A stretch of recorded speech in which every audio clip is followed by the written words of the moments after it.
বড়লোকের ছেলে আমি, তাই হাজার পাওয়া আর পূর্ণতা নিয়েই জন্মগ্রহণ করেছিলাম। যে কোনো জিনিস চেয়েই পেয়ে গেছি, তাই না পাওয়ার যন্ত্রণাটা কখনো বুঝতেই পারিনি। কিন্তু হাজার পাওয়ার মধ্যেও মানুষের জীবনে ওপরলা কিছু অপূর্ণতা রাখে। সে অপূর্ণতাগুলো হয়তো কখনো পূর্ণ হবার নয়। একজনের শূন্যস্থান যেমন আরেকজন পূরণ করতে পারে না, ঠিক তেমনিভাবে প্রথমবার কাউকে ভালোবাসার পর দ্বিতীয়বার যে লাইফে আসে তাকে প্রথমবারের মতো তাকে ভালোবাসা যায় না। দ্বিতীয়বার তাকে ভালোবাসতে পারলেও ঠিক প্রথমবারের মতো করে ভালোবাসাটা সম্ভব হয় না। আমাদের জীবনেও ঠিক তেমন কিছু অপূর্ণতা থেকে যায়। আর এই ভালোবাসা আর হারানোর বেদনা আর না পাওয়ার যন্ত্রণাটা আমাদেরকে সারা জীবন ধরে কুরে কুরে খায়। সেজন্যই হয়তো বলে পাওয়ার আনন্দের থেকে হারানোর যন্ত্রণা অনেক বেশি। আব্বু আম্মুর কথা রাখতে আর একদিন না একদিন বিয়েটা করতে হবে, তাই আজকে বিকেলেই কোনো আনুষ্ঠানিকতা ছাড়াই শহরের টপ বিজনেসম্যান আফজাল সাহেবের প্রথম আর বড় সন্তান অর্থাৎ ছেলেটা বিয়ে করেছিল। ভেবেছিল আব্বু আম্মুর কথাতেই আর ওদেরকে খুশি রাখতেই আব্বু আম্মু যাকে পছন্দ করবে তাকেই বিয়ে করে নেবে। ঠিক তাই করেছিল। মেয়েটা দেখতে অত্যন্ত লেভেলের সুন্দরী, দেখতে সুন্দর, ভদ্র, সভ্য, সব মিলিয়ে একদমই অফসরি। আম্মু প্রথম দেখাতেই মেয়েটাকে পছন্দ করেছিল। ঈশানের আম্মুর ইচ্ছে ছিল এরকম একটা ভদ্রসভ্য মেয়েকে ছেলের বউ করে আনা। আর মেয়েটার সন্ধান দিয়েছিল ঈশানের মামাতো ভাই। মেয়েটা ওর বান্ধবীও বটে, তবে ঈশানের থেকে সিনিয়র মেয়েটা, তাতেও কিছু যায় আসতো না। আব্বু আম্মু তো একটা ভদ্রসভ্য মেয়ে চেয়েছিল ছেলের সাথে বিয়ে দেওয়ার জন্য, ঠিক তেমন করে পেয়েও গেল। বিকেলের দিকে কোনো আনুষ্ঠানিকতা ছাড়াই বিয়েটা সম্পন্ন করলে সন্ধ্যার মধ্যেই বউ নিয়ে বাসায় ফিরে ঈশান ভেবেছিল যে মেয়েটা দেখতে শুনতে সব দিক থেকে ঠিকঠাক, একটু নিশ্চুপ আর তবে শান্ত স্বভাবের হলেও অসম্ভব রকমের সুন্দর। বিয়ের দুদিন আগে ঈশান গিয়ে মেয়েটাকে দেখেছিল। তারপরই মনে হয়েছিল এই মেয়ে ওদের পরিবারে গিয়ে শান্তি বজায় রাখতে পারবে। ঈশানের পরিবারে কোনো রকম হইচই নেই, ঠিক তেমন করে এই মেয়েটা সব কিছু আগলে রাখতে পারবে। সব জল্পনা কল্পনা কাটিয়ে আব্বু আম্মুর সাথে কথা বলা শেষ করে ঈশান রুমে এসেছিল। ভেবেছিল মানুষ যাকে খুব বেশি ভালোবাসে, খুব বেশি বোঝার চেষ্টা করলে তাকে মানুষ খুব সস্তা সহজ ভাবে। ঈশান হুটহাট করে এসেই যেটা করেছিল সেটার জন্য ঈশিকা কখনোই প্রস্তুত ছিল না। ঈশিকা মেয়েটা বরাবরই শান্ত স্বভাব আর ভদ্র সভ্য, কাউকে পছন্দ ছিল তাই তো চুপচাপ থাকতেও মেয়েটা বেশি পছন্দ করে। কিন্তু ভাবতে পারেনি যাকে চিনে না জানে না হঠাৎ করে বিয়ে করার পর সেই মানুষটা বিয়ের রাতে অধিকার ফলাতে শুরু করবে। ঈশিকার কল্পনা অতীত ছিল যে মানুষটা ঠিক এতটা কঠোর হবে, বিয়ের রাতেই ওকে জোর জবরদস্তি করবে।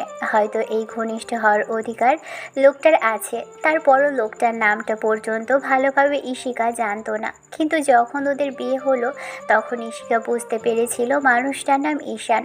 আর তারপরই নামের সাথে মানুষটাকে বিয়ের সময় খুব ভালোভাবে মিলিয়ে দেখার চেষ্টা করেছিল। কিন্তু দেখতে যতটা শান্ত স্বভাবে ছিল তার থেকেও বেশি বাজে স্বভাব তার, আর চরিত্রটা এমনভাবে ফুটিয়ে তুলেছে ওর সামনে, যার জন্য ঈশান চাইলেও হয়তো সেটা ঠিক করতে পারবে না। হুটহাট করে এসে ছেলেটা তার পুরুষত্ব দেখাতে আরম্ভ করলে তখন ঈশিকা চুপচাপ ছিল। মেয়েটা চোখ জোড়া বন্ধ করে বিছানার চাদরটা দুহাতে খামচে ধরে নিজেকে স্বাভাবিক রাখার চেষ্টা করছিল, সবটা সহ্য করে নিতে চেয়েছিল।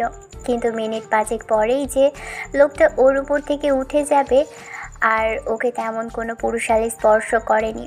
ঈশিকা ভাবতেও পারেনি। লোকটা শুধু গলায় আর ঘাড়ে কয়েকটা চুমু আর বাইট দিয়েই তারপর লোকটা উঠে বসে পড়ে। ঈশিকা যতক্ষণে টের পেল ততক্ষণে ঈশান নিজের শার্টটা গায়ে দিয়ে ব্যালকনিতে চলে যায়। তারপর থেকে এখনো অবধি দুজনের মাঝে কোনো কথা কিংবা কেউ কারো মুখোমুখি হয়নি। ঈশিকা বসে বসে ভাবছে লোকটার কি হলো, হুটহাট করে ওর কাছ থেকে চলে গেল। তাহলে কোনো বিষয়ে খারাপ লাগলো নাকি? নিজের কাজের জন্য অনুতপ্ত হলো ঈশিকা। ভাবতেও পারেনি যে এমন একটা কাণ্ড ঘটাবে ছেলেটা।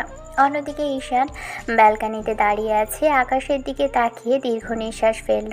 বারবার ওর সাথেই কেন এমন হচ্ছে ঈশান বুঝতে পারছে না। এই মুহূর্তে মনে হচ্ছে যে বিয়েটা করা জীবনের সবচেয়ে বড় ভুল ছিল। সেই জন্যই হয়তো বলে পাওয়ার আনন্দ থেকে হারানোর যন্ত্রণাটাই অনেক বেশি। আমার এমন ভাবার কারণটা কি জানতে চান? আসলে বিবাহিত কোনো মেয়ে অর্থাৎ নিজের স্ত্রীর মুখে ঘনিষ্ঠতম মুহূর্তে যখন আপনি পরপুরুষের নাম শুনবেন, তখন আপনার থেকে ছোঁয়ার আর ভালোবাসার ইচ্ছাটাই মরে যাবে। একবার বা দুবার নয়, কয়েকবার সে ওই নামটা ধরে ডেকেছে। নিশ্চয়ই ছেলেটা ওর লাইফের সাথে জড়িত ছিল, তাই হয়তো এখনো বলতে পারেনি কথাগুলো। এইসব ভেবেই তখন ঈশিকা মেয়েটার উপর থেকে উঠে এসেছিল। ভালোবাসা বলতে এই জগতে কিছুই হয় না, সেটার প্রমাণ ঈশান বারবার পেয়েছে। সব কিছু মোহ মেয়েটাকে নিজের মায়াজালে আটকে রাখতে চেয়েছিল, কিন্তু ভাবতে পারেনি যে বিয়ের রাতে এমন করে এত বড় একটা সারপ্রাইজের সম্মুখীন হবে। সারাটা রাত ঈশান ব্যালকানিতে কাটিয়ে দেয়। শেষ রাতের দিকে ব্যালকানি দেওয়ালের সাথে ঠেস দিয়ে চুপচাপ আকাশের দিকে তাকিয়েছিল। কখন ঘুমিয়ে পড়েছে নিজেও জানে না। অন্যদিকে ঈশিকা সকালবেলা ঘুম ভাঙতেই ও উঠে ফ্রেশ হয়ে আসে। ব্যালকানির দরজা খোলা দেখে অবাক লাগে, তারপর এগিয়ে এসে দেখে লোকটা ব্যালকানিতে বসেই ঘুমিয়ে পড়েছে। অবাক হয়েছিল মেয়েটা, কিছুক্ষণ যাবৎ ঈশানের দিকে তাকিয়ে থেকে তারপর কয়েকবার ডাকলেও ছেলেটার ঘুম ভাঙেনি। তারপর একটা সময় মনে হলো লোকটা এখানে কেন ঘুমিয়েছে। রাতে ওরকম একটা কাণ্ড ঘটানোর পর যখন চলে আসলো ওর কাছ থেকে, তখন খুব বেশি ঘৃণা লাগছিল লোকটার প্রতি। মনে হয়েছিল যে শেষ পর্যন্ত এমন একটা মানুষকে বিয়ে করলো যে কিনা ওর মন মানসিকতা কিংবা এই বিয়েটাকে খুশি কিনা সেটাও জানার চেষ্টা করেনি। উল্টো রুমে এসে নিজের পুরুষত্ব দেখাতে শুরু করেছে। ঈশিকার খুব বেশি কান্না পাচ্ছিল এই মুহূর্তে। তারপরই আবার ভাবলো লোকটা হয়তো কাল ওর মনের কথাটা বুঝতে পেরেছে, কিন্তু লোকটা এখানে কেন ঘুমোচ্ছে। অনেক চিন্তা চেতনা নিয়ে ঈশিকার মনে হতে লাগলো লোকটার কি ঘুম পেয়েছে কিংবা কাল রাতে কোনো বিষয়ে কষ্ট পেয়েছে। অনেক ট্রাই করার পরেও যখন ঈশান উঠল না, তখন ঈশিকা অনেক কষ্টে ধরে তারপর ছেলেটাকে এনে বেডে এনে শুইয়ে দিতেই ঈশান ঘুমের মাঝে মেয়েটাকে জ্যাপটে জড়িয়ে ধরে। আর তাতে ঈশিকা একদম ঈশানের বুকের সাথে মিশে যায়। ঈশান একদম কোলবালিশের মতো করে ঈশিকাকে জড়িয়ে ধরে। মেয়েটা ফ্রেশ হতে যাচ্ছিল, কিন্তু তখনই এরকম একটা কাণ্ড ঘটল। ঈশিকা ভাবেনি ঈশান হুটহাট করে আবার ঘুমের মাঝে ওকে এমন করে জড়িয়ে ধরবে। তখন না হয় জোর করেই কাছে এসেছিল, কিন্তু এখন এই মুহূর্তে তো আর কিছু বলতেও পারবে না। তারপর অনেক কষ্টেই নিজেকে ছাড়িয়ে নিয়ে মেয়েটা উঠে যায়, কিন্তু ফ্রেশ হয়ে এসে দেখে ঈশান উঠে বসে আছে। অবাক হয় এটা ভেবে যে ছেলেটার ঘুম ভেঙে গেছে, নিজেকে গোছানোর ইচ্ছে না থাকার সত্ত্বেও করতে হচ্ছে। ঈশিকা আয়নার সামনে বসে আছে, তখন ঈশান ওর দিকে তাকিয়ে প্রশ্ন করল। আমাকে বেডে কে এনেছে? ঈশিকা অবাক হলেও ফ্যালফ্যাল করে ওর দিকে তাকিয়ে রইল। ছেলেটা একটু তাচ্ছিল্য করেই বলল, আমার মতো একটা ছেলেকে তুমি বেডে আনতে পারলে? আর কাল রাতে তোমার উপর টর্চার করলাম, তোমার রাগ হয়নি আমার উপর? ঈশিকা লজ্জা পেলেও মাথা নিচু করে রইল কিছুক্ষণ। একটা সময় ঈশান উঠে গিয়ে ফ্রেশ হয়ে সারাটা দিন ঈশান আশেপাশেই থেকেছে। তবে ওর আব্বু আম্মুই হয়তো বাইরে যেতে দেয়নি। ঈশিকার সাথেই ঈশান তেমন করে কথা বলেনি। স্বভাব আর নামের মিল থাকলেও দুজনের মনের মিলের আকাশ পাতাল তফাৎ। ঈশান সেটা খুব ভালো করেই বুঝতে পারছে। ঈশিকা চুপচাপ স্বভাবের হলেও ঈশানের মনে হচ্ছে না এই মেয়েটার স্বভাব এতটাই নিশ্চুপ, আর আগেও ঠিক এরকম ছিল। ঈশানের খুব আশ্চর্য লাগছে এটা ভেবে যে মেয়েটা এত চুপ করে থাকে কেন, তাই ওকে প্রশ্নটা করেই ফেললো। আচ্ছা, সত্যি করে একটা কথা বলুন তো, আপনার কি এমন হয়েছে যার জন্য সবসময় চুপ থাকেন? কোনো মানুষ এত চুপচাপ থাকতে পারে না। কাল রাতে যেটা হলো সেটার জন্য আমি আসলে অনেক শকড। বুঝতে পারিনি যে ঈশান কিসের কথা বলছে। তবে ঈশান যে কাজ করেছে কিংবা জোর করে ওর কাছে আসার চেষ্টা করছিল, ঈশিকার সাথে ফিজিক্যাল ইন্টিমেট হওয়ার চেষ্টা করছিল, সেটার কথা বলেছে বোধহয়। সেটা ভেবেই ঈশিকা লজ্জা পেয়ে মাথা নিচু করে রাখলো। তখন ঈশান বলতে লাগলো, তেমন কিছু থাকলে আমাকে বলতে পারেন, আমি আপনাকে হেল্প করব। তারপরে এরকম গোমরা মুখে থাকলে খারাপ লাগবে। আপনি শত হলেও আমার স্ত্রী, আমার দায়িত্ব আপনার সব কিছু বিষয়ে দেখা। এখন বলুন, কি হয়েছে? ঈশিকা মাথা নেড়ে বেডে বসে রইল। তখন ঈশান ওকে একটা ধমক দিতেই বলতে লাগলো, আপনার এরকম চিন্তা ভাবনা আর চুপ করে থাকাটাই বলে দিচ্ছে আপনি বিয়েতে রাজি ছিলেন না, বিয়েটা করবেন না। তাহলে সেটা আগে বলে দিতেই পারতেন। আমার আব্বা আম্মু যখন বলল আপনার সাথে কথা বলতে, তখন আপনি কেন বলতে পারলেন না যে সত্যি আমার সাথে আপনার একান্তভাবে কথা বলা দরকার? আপনি তখন আমাকে বলতেই পারতেন যে আপনি এই বিয়েতে কোনো ইচ্ছে ছিল না, আমি নিজে থেকে বিয়েটা ভেঙে দিতাম। আমি তো আপনাকে জোর করিনি, তাহলে কেন তখন বলেননি? আপনার উচিত ছিল আমাকে বলা, অন্তত এইটুকু আপনি বলতে পারতেন, তাও করেননি। এরকম চুপচাপ থেকে আপনি কি প্রমাণ করতে চাইছেন? ইশিকা, আপনি একটু বুঝতে পারছেন যে একটা মানুষের সাথে চুপচাপ থেকে সংসার করাটা সম্ভব না? আপনি সেটা নিজেও খুব ভালো করে জানেন। যাই হোক, এরপর আমি আশা করব আপনি কথা বলবেন। ঈশান ইশিকার সাথে আর কোনো কথা বলল না। বিকেলের দিকে 3টার দিকে ছেলেটা বাসা থেকে বেরিয়ে যায়, কিন্তু সন্ধ্যা 8টা পেরিয়ে গেলেও বাসায় আসেনি। হয়তো রাগ করেছে। ইশিকা বেডে বসেছিল, তখন ঈশানের বোন আর আম্মু আসে। বিয়েটা ঘরোয়াভাবেই হয়েছে, তাই তেমন করে কাউকে বলা হয়নি, সেজন্যই হয়তো তেমন কেউ নেই। ইশিকা চুপচাপ ঘরে বসে আছে দেখে আম্মু এসে ওর মুখের পাশে হাত রেখে বলতে লাগলো, কি হয়েছে মামনি, মন খারাপ? বাবা মাকে ছেড়ে এসেছো সেজন্য খারাপ লাগছে? ইচ্ছে না থাকার সত্ত্বেও ইশিকা মাথা নেড়ে হ্যাঁ সূচক উত্তর দিল। এখন কি বা উত্তর দিবে, তারপরও সবাইকে বোঝানোর জন্য এটুকুই করলো। তবে ঈশানের বোন কেমন করে যেন ওর দিকে তাকিয়ে রইল। মনে হয় মেয়েটা বিষয়টা বিশ্বাস করেনি। এবার আম্মু ওর সাথে হাজারটা কথা বলতে লাগলো। ঈশান বাইরে বেরিয়ে গেছে, হয়তো ছেলেটা রাগ করেছে। অন্যদিকে ঈশান সিগারেট খাচ্ছিল আর বন্ধুদের কথা শুনছিল। বিয়ের প্রথম দিনে বাসা থেকে বেরিয়ে এসেছে, আর কয়েক ঘন্টার মাঝখানে পেরিয়ে গেলেও বাসা থেকে কয়েকবার কল আসলো। ঈশান বাসায় ফিরে যায়নি, এটা দেখেই বন্ধুরা অনেক অবাক হয়েছে, তাই ওকে বারবার বলতে লাগলো, কে, তোর সমস্যা কি? কাল বিয়ে করেছিস আর আজ এখানে বসে আছিস? এইভাবে আমাদের সাথে দেখলে আঙ্কেল তোকে বকাঝকা করবে, বাসায় যা। ঈশান কোনো রেসপন্স করলো না। সিগারেটটাই জোরে সোরে একটা টান দিল। মেহেদি সিগারেটটা ওর হাত থেকে নিয়ে নিজেও একটু খেয়ে তারপর বলতে লাগলো, কি এমন টেনশন হচ্ছে বল তো? যার জন্য এমন বড় বড় করে সিগারেট টান দিচ্ছিস, আমাদের বল কি হয়েছে? আমার লাইফে হতে আর বাকি আছে কি, সবই তো জানিস। তারপরও বারবার কেন পোস্টটা করিস? সিগারেটটাও খেতে দিচ্ছিস না, কি সমস্যা তোদের? বাসা থেকেও শান্তি নেই, বাইরে এসেও শান্তি নেই। বিয়ে করছি বলে ওসব স্বাধীনতা কি চলে গেল? ঘটনা কি বলতো? এমন করে কথা বলছিস কেন? তোর কথা শুনে কিন্তু আমার সন্দেহ লাগছে। কি হয়েছে? ভাবির সাথে কিছু হয়েছে? কথা কাটাকাটি হয়েছে নাকি বলেছে তার অন্য কারোর সাথে রিলেশন আছে?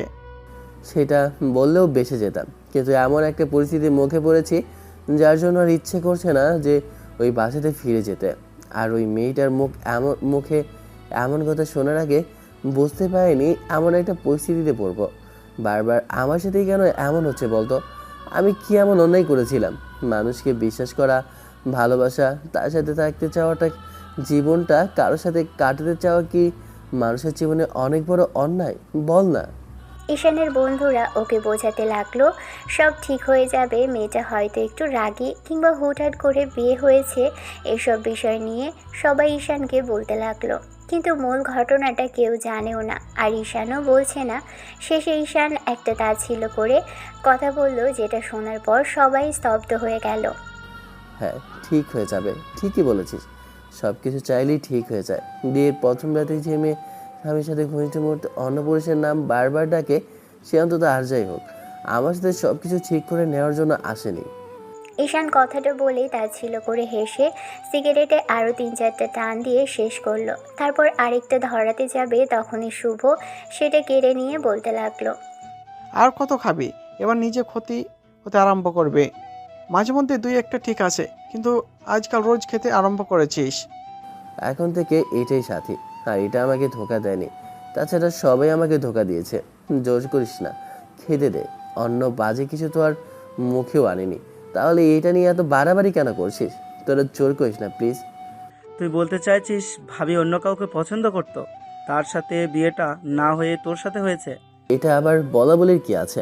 আমি স্পষ্ট শুনতে পেলাম ও রাকিব নামে একটা ছেলের নাম ধরে বারবার ডাকলো, আর যেটা শোনার পর আমার বুকের ভেতর কেঁপে উঠছিল। ভেবেছিলাম যার সাথে থাকবো তাকে এমন করে জোর করেই ভালোবাসবো, অন্তত হারছেই হোক। আমাকে ছেড়ে যাবে না তো? কারণ জানিস তো, মানুষের সামনে যতটা খোলা বইয়ের পাতার মতো হব, মানুষ ততই আমাকে অবহেলা আর আমার ভালোবাসাটাকে তুচ্ছ ভাববে। তাই ভেবেছিলাম জোর করে ওর সাথে সবটা করব। আর এইসব আমাদের মাঝে হলেও কখনো ওকে প্রকাশ করব না আমি ঠিক কতটুকু ভালোবাসি, কিংবা ও আমার কাছে ঠিক কতটুকু মূল্যবান। কিন্তু আমার সব আশার স্বপ্ন এই ছেলেটাকে দ্বিতীয়বারের মতো ইশিকা কাল চোরমার করে দিয়েছে। আমি মনে হয় কারো ভালোবাসার পাওয়ার যোগ্যই না। কী সব আজে বাজে কথা বলছিস? বিয়ের আগে মানুষের লাইফে এরকম দুই একটা প্রেম ভালোবাসা থাকতেই পারে, তাই বলে এরকম আজে বাজে চিন্তাভাবনা না করে এবার বাসায় যা। আর এই বিষয়ে যদি এত সন্দেহ থাকে তাহলে ভবিষ্যতে একটিবার কথা তো বলতে পারতি, সেটাও করিসনি তুই। ঈশান এবার জোরে সোরে হাসতে লাগলো। রাস্তার অনেকেই ওদের দিকে তাকিয়ে আছে। ছেলেটা অনেকক্ষণ ধরে হাসতে হাসতে তারপর একটু সময় বলতে লাগলো। এইসব বিষয় নিয়ে কি কথা বলবো? বলবো জোর করে যখন কাছে এসেছিলাম তখন তুমি ওই ছেলেটার নাম ডাকছিলে। ওটাকে তোমার বয়ফ্রেন্ড, যার সাথে তুমি সবটা করেছো, তাই তো? তোর এই ভাবনা চিন্তা কিন্তু পাল্টেও যেতে পারে। খামোকে এত বাজে চিন্তা ভাবনা আগেই করিস না। প্লিজ আমার কথা শোন। আমার সব কিছু শোনা হয়ে গেছে রে। আব্বু আমাকে খুশি করতে, তোদের কথা রাখতে আর সারা জীবন একলা কাটাতে হবে সেই ভয়ে বিয়েটা করেছিলাম। আর বিয়েটা করার পরে এরকম একটা পরিস্থিতিতে পড়লাম। তুই এত হাইপার হচ্ছিস কেন? অল্পতেই ভেঙে পড়ছিলিস আজকাল। তোকে এই বিষয়টা নিয়ে মানায় না। আমি বলি কি, তুই একটু কথা বলে দেখ ভাবির সাথে। আর যদি এমন কিছু থেকে থাকে তাহলে না হয় অন্তত কথা বল। হয়তো বা ভাবির বিয়ের আগে কারোর সাথে সম্পর্ক ছিল, সেই সম্পর্কটা ভেঙে গেছে, সেই জন্য ভাবি কষ্ট পেয়েছে। তুই যেমন কাউকে ভালোবাসিস, ভাবিও তো বাসতে পারে, তাই না? তুই এসব বিষয়ে এত হাইপার হচ্ছিস দেখে আমার অবাক লাগছে। তোর লাইফে কেউ থাকতে পারলে তার লাইফে কেউ থাকতে পারে না। আমি তো বারণ করিনি কেউ ওর লাইফে থাকতে পারে না, কিন্তু এমন একটা মুহূর্তে ওই ছেলেটার নাম নিচ্ছিল, তখন আমার নিজের কাছে লজ্জা লাগছিল। আমার বউ আমার সাথে ইনটিমেট হওয়ার সময় সে অন্য কারোর নাম রয়েছে। এই কথাটা আমি কীভাবে সহ্য করব বলতে পারিস? বন্ধুরা চুপ করে রইল। একটু বাদে আপুর নাম্বার থেকে কল আসতেই ঈশান বাসার উদ্দেশ্যে রওনা দিল। বাসায় এসে দেখলো আব্বু আম্মু সবাই ডাইনিংয়ে বসে আছে। মেয়েটাও মাথা নিচু করে আছে। ঈশান রুমের দিকে যেতে গেলে আব্বু উঠে আসলো। তারপর ছেলের সামনে এসে রাগী কণ্ঠে কিছুক্ষণ বকাঝকা করলো। ঈশান রুমের দিকে যেতে লাগলে আম্মু ঈশিকাকে ইশারা করে বলতে লাগলো। কি হলো, তুমি রুমে যাচ্ছ না কেন? স্বামী আসলে তার সাথে রুমে যেতে হয়, এটাও কি জানো না নাকি তোমাকে সব শিখিয়ে দিতে হবে মামনি? দেখো, তোমার এই চুপ করে থাকাটাই বলে দিচ্ছে তোমার সাথে হয়তো রাগারাগি করেছে ছেলেটা। যদি তেমন কিছু হয় তাহলে তুমি গিয়ে ওর সাথে একটু কথা বলো। অন্তত তো এখন আর চুপ করে থেকো না। স্বামীর সাথে অন্তত তো একটু কথা বলো। আমাদের সাথে না বললে সেটা অন্য বিষয়, কিন্তু ওর সাথে তো তোমার কথা বলতেই হবে। আমরা যখন থাকবো না তখন তোমার ওর সাথে সারা জীবন কাটাতে হবে।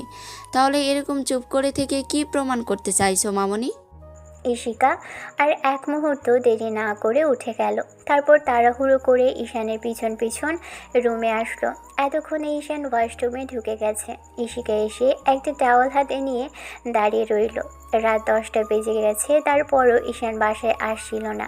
বাইরে এসে ঈশান মেয়েটাকে দাঁড়িয়ে থাকতে দেখে অবাক হলো। তারপর ওর হাত থেকে টাওয়ালটা নিতেই ঈশিকা বলতে লাগলো।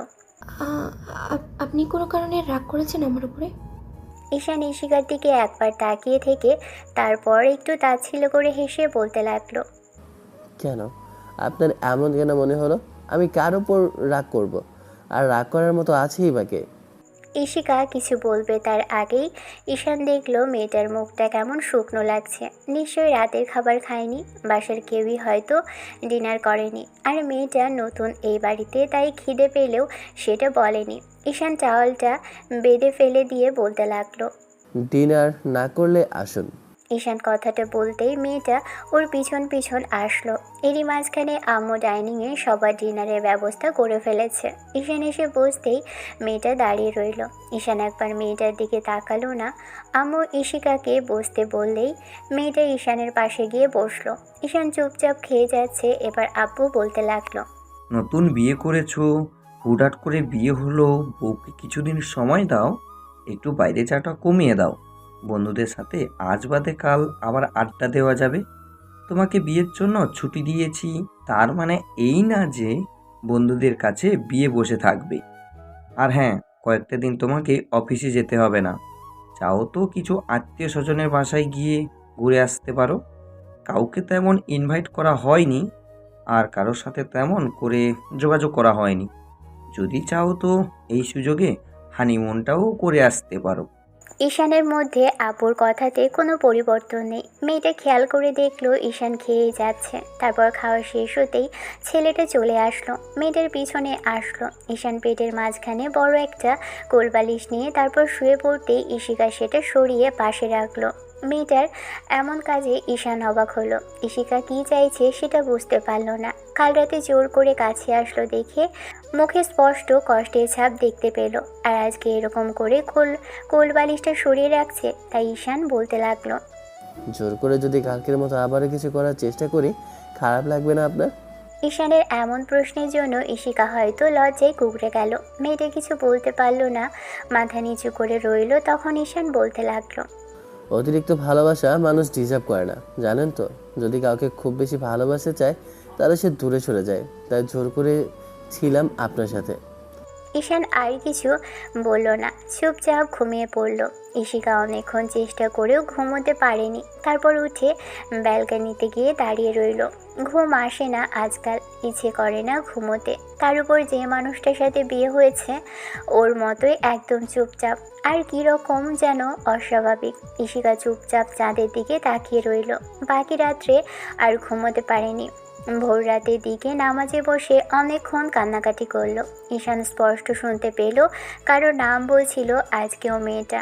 নামটা কাল রাতেও একবার উচ্চারণ করেছে। বিয়ে হয়েছে ঈশানোর স্বামী, আর মেয়েটা এখনও অন্য কারোর নামে দোয়া করছে ভেবেই তাচ্ছিল্য করে হাসলো ঈশান। মাঝে কেটে গেল 2 দিন, আর এই 2 দিনে ঈশিকার সাথে তেমন করে কোনো কথাই হয়নি ঈশানের। বাসা থেকে সকালে বের হয়ে বিকেলের দিকে ফেরে। আপু আসার আগে ফিরে আসে ঈশান। আম্মু আর বোন অনেক বকাঝকা করলেও ঈশান বাসায় থাকে না। বিকেলের দিকে যখন ফিরল, খেয়াল করলো মেয়েটা এই সন্ধ্যার মুখে একদম আকাশের দিকে তাকিয়ে আছে। ঈশান এসে মেয়েটাকে পিছন থেকে জড়িয়ে ধরলো। কেন জানি ইচ্ছে করছিল কাছে আসতে। আর মেয়েটা একটু বেশি সুন্দর, যে কোনো পুরুষের রাতের ঘুম হারাম করে দিতে পারে। বন্ধুরা অনেক বুঝিয়েছে, বলেছে সব কিছু ঠিকঠাক করে নিতে, ভালোবেসে মেয়েটাকে আগলে নিতে, তাই কাছে এসেছিল। কিন্তু মেয়েটা আজকেও ঠিক এমন কোনো কাজ করবে ঈশান ভাবতে পারেনি। যখন ঈশান মেয়েটাকে পিছন থেকে জড়িয়ে ধরে ঘাড়ে আর গলায় নাক ডোবালো, কয়েকবার আদরের স্পর্শ দিতেই ঈশিকা হুটহাট করে বলতে লাগলো, এরা কি প্লিজ এরকম করো না, ভালো লাগছে না কিছু আমার। তুমি চলে যাওয়ার পর থেকে সব এলোমেলো হয়ে যাচ্ছে, তুমি কেন এরকম করতেছো? ব্যাস, ঈশানের প্রেম ভালোবাসা শেষ হওয়ার জন্য এটুকুই যথেষ্ট ছিল। যতবার এই মেয়েটাকে ঠিক ভালোবাসার চেষ্টা করেছে, কাছে আসার চেষ্টা করছে, ততবারই মেয়েটা এসব কথা বলছে। ঈশান কিছুক্ষণ চুপ করে থেকে তারপর মেয়েটাকে ছেড়ে দিয়ে ব্যালকনি থেকে চলে যেতে ঈশিকার হুঁশ ফিরল। আর যখন আনমনে থেকে এরকম একটা কথা বলেছে, তারপর যখন মনে হলো যে কি বলে ফেলেছে, তখন অনেক বেশি ভয় লাগছিল। সেদিন ওরকম উত্তেজনার মুহূর্তে ঈশিকা কি বলেছে সেটা ওর মনেও নেই, কিন্তু আজকে এরকম একটা পরিস্থিতিতে যখন বলল, তারপর মনে হয়েছে যে এখন ঈশান কী ভাববে। যে মানুষটা ওর লাইফেই নেই, সেই মানুষটাকে নিয়ে এরকম একটা কথা, তার উপর ছেলেটা এখন এই মুহূর্তে ওর কাছে থেকে চলে গেল। তাহলে কি ভুল বুঝলো? ঈশিকা রুমে আসলো। একটু বাদে রুমে এসে দেখলো ঈশান গোসল করে এসেছে, শুধু টাওয়াল পরে বসে আছে, আরেকটা টাওয়াল দিয়ে চুল মুছছে। তখন ঈশান ঈশিকাকে উদ্দেশ্য করে বলতে লাগলো, এই রাকিব ছেলেটাকে আপনার বয়ফ্রেন্ড? খুব ঘনিষ্ঠ সম্পর্ক ছিল আপনাদের মাঝে? রাকিবের নামটা শুনে ঈশিকা চমকে উঠল, তারপর মাথা নিচু করে রইল। তখন ঈশান একটু তাচ্ছিল্য করে শেষ বলতে লাগলো, আজকে নিয়ে 2বার শুনলাম ওর নামটা। সেদিন যখন জোর করে কাছে এসেছিলাম, আর আজকে যখন আসলাম, তখনও মনে হলো যে উনি আপনার বয়ফ্রেন্ড ছিল। ভালোবাসতেন নিশ্চয়ই। মাঝখান থেকে মনে হয় আমি আপনাদের মাঝে এসে বাধা সৃষ্টি করে ফেললাম। কি একটা কাজ হলো বলুন তো? শেষের কথাগুলো বলতে গিয়ে ঈশানের গলা ধরে আসছিল। ঈশিকা যেটা স্পষ্ট বুঝতে পারল। ঈশান আর শুকনো ড্রেস পরে নিল। তারপর রুম থেকে বেরিয়ে যেতেই মেয়েটা ধপ করে গিয়ে বিছানায় বসে পড়ল। ফুপিয়ে কেঁদে উঠল মেয়েটা। রাকিবের কথাটা মনে পড়তেই বুকের ভিতর তোলপাড় শুরু হয়ে গেল। একটু বাদেই ঈশিকা নিচে আসলো। শাশুড়ি আম্মু রান্না করছে। ও রান্না করতে চেয়েছিল, কিন্তু ভদ্রমহিলাকে রান্নাঘরে ওকে আসতে দেয় না, বলেছে কিছুদিন বাদে থেকে আসতে। ঈশান বসে টিভি দেখছিল, চোখে পানি টলমল করছে এখনও ছেলেটার। হয়তো কিছু বললেই কেঁদে ফেলবে। পুরুষ মানুষ কান্না লুকোতে পারলেও এই ছেলেটা এই মুহূর্তে লুকোতে পারছে না। তাহলে কি ছেলেটা কষ্ট পেয়েছে ওরকম কথার কারণে? ইশিকা কিছু জিজ্ঞেস করবে তার আগেই আম্মু এসে ওর সামনে এক কাপ চা দিতেই ঈশান চা খেতে আরম্ভ করলো। ইশিকাকে দেখে ঈশান না দেখার মতো করে এড়িয়ে যেতেই তখন মেয়েটা ওর সামনে বসলো। ঈশান চা খাওয়া শেষ করে উঠে যেতেই ইশিকা অবাক হলো। ভাবতেও পারেনি ছেলেটা এত রাগ করে থাকবে। রাতে খাওয়া দাওয়ার পর দুজনেই বেডে শুয়ে আছে। দুজনের মাঝখানে বেশ খানিকটা দূরত্ব। ইশিকা চুপচাপ বসে থাকলেও ঈশান বলতে লাগলো, খুব ঘনিষ্ঠ সম্পর্ক ছিল আপনাদের মাঝে, তাই বলতে পারছেন না? আপনি যেমনটা ভাবছেন ঠিক তেমনটা না। তাহলে কেমনটা?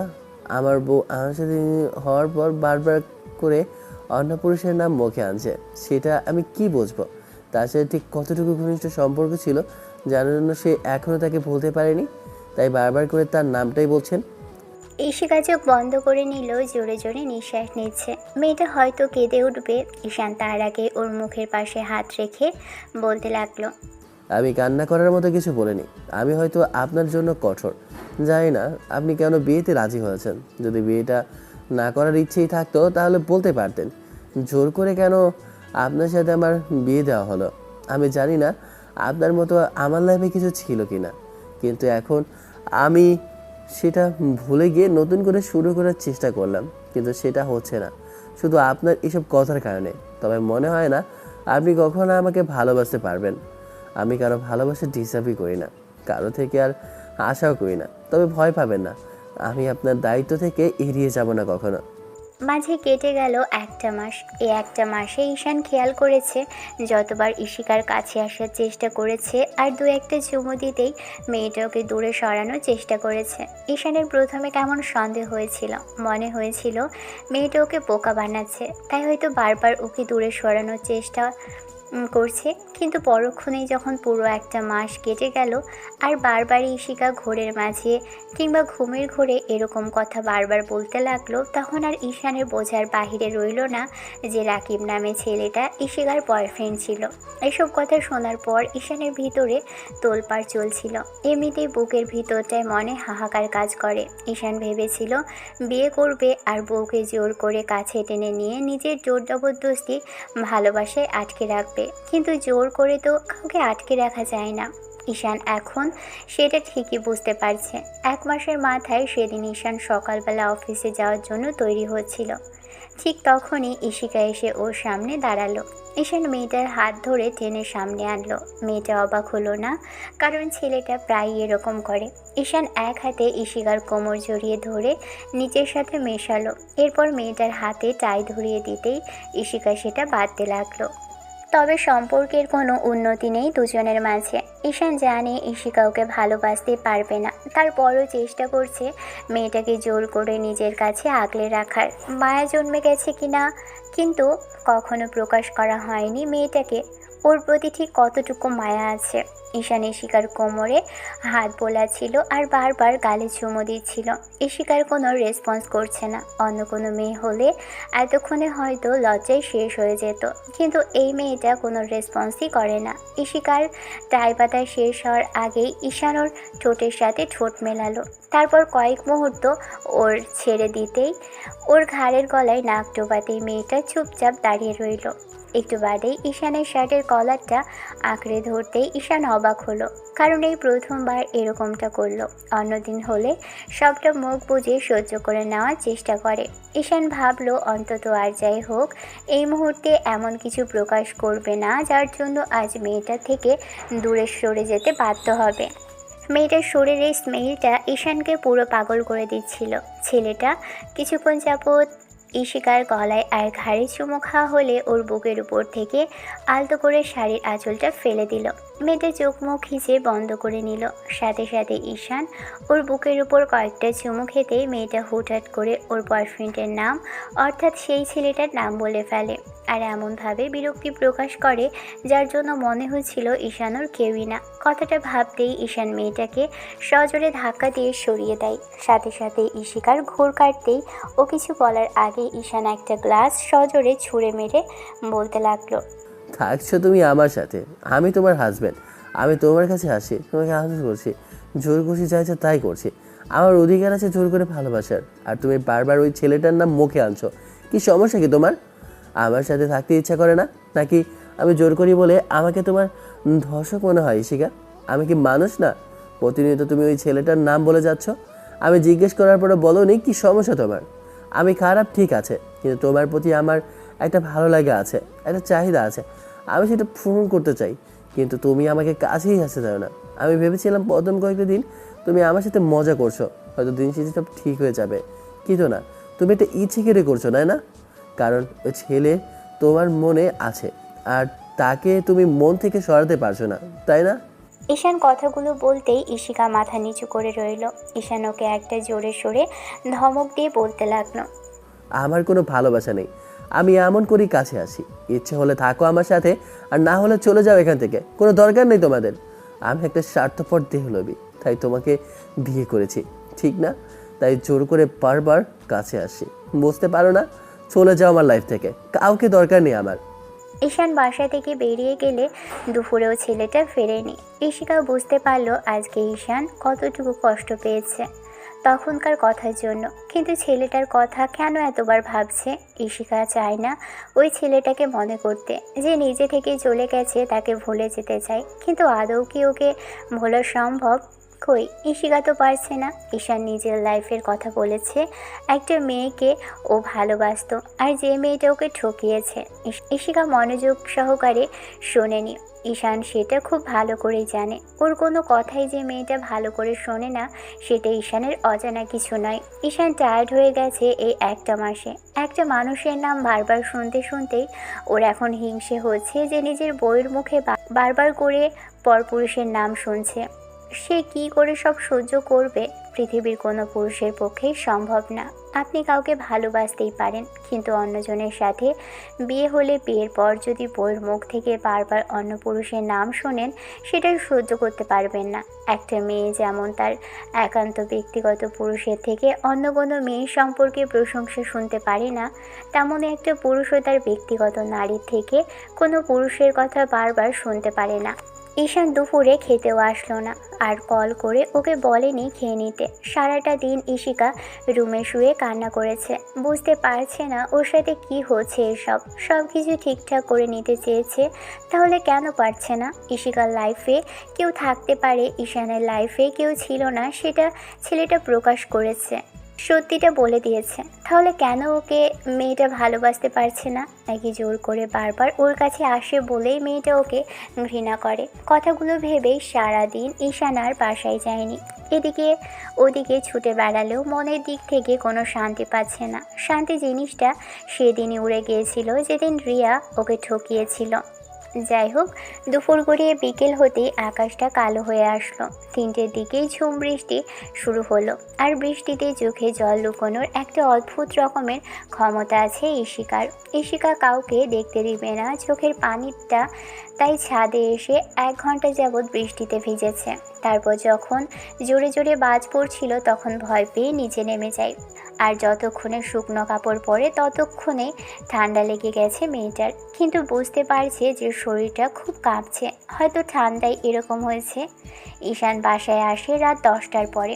এসে দেখে ইশিকা শুয়ে আছে। একটাবারও মেয়েটাকে ডাকেনি ঈশান, এখনও রাগ করে আছে। আম্মু ওকে খাবার দিলে ঈশান জিজ্ঞেস করেছিল মেয়েটা খেয়েছে কিনা। বলল যে আম্মু জোর করে খাইয়ে দিয়েছে। ঈশান এসেই ইশিকার পাশে শুয়ে পড়ে। রাত 12টার দিকে যখন ওর ঘুম ভাঙে তখন বুঝতে পারে যে মেয়েটা জ্বরের ঘোরে কী সব আবল তাবল বকছে। আবার সে একই নাম বারবার বলছে, ওকে ছেড়ে না যেতে বলছে। ছেলেটা ওকে ছেড়ে চলে গেছে, আর নয়তো বা ঈশানের মতোই ওকে ঠকিয়েছে, তাই এমন করেই বারবার ছেলেটার নাম ধরে ডাকছে।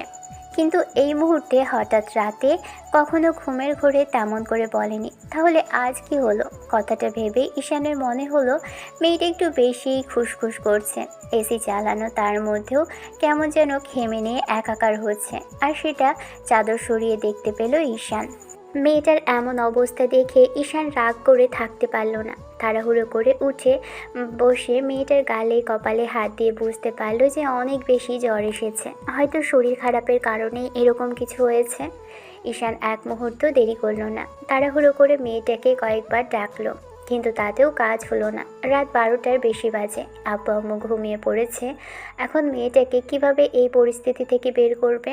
আর শরীরটা খুব বেশি খারাপ, তাই চুপ করে থাকতে পারল না। রাগ জেদ ভুলে ওয়াশরুম থেকে পানি আনলেও ছোটবেলায় আম্মু যেমন করে ওর কপালে জলপট্টি দিত, ঠিক তেমন করেই বউয়ের কপালে আজকে জলপট্টি দিল। অনেকক্ষণ যাবৎ দেওয়ার পর যখন জ্বর কমলো না, তখন মাথায় পানি দিল।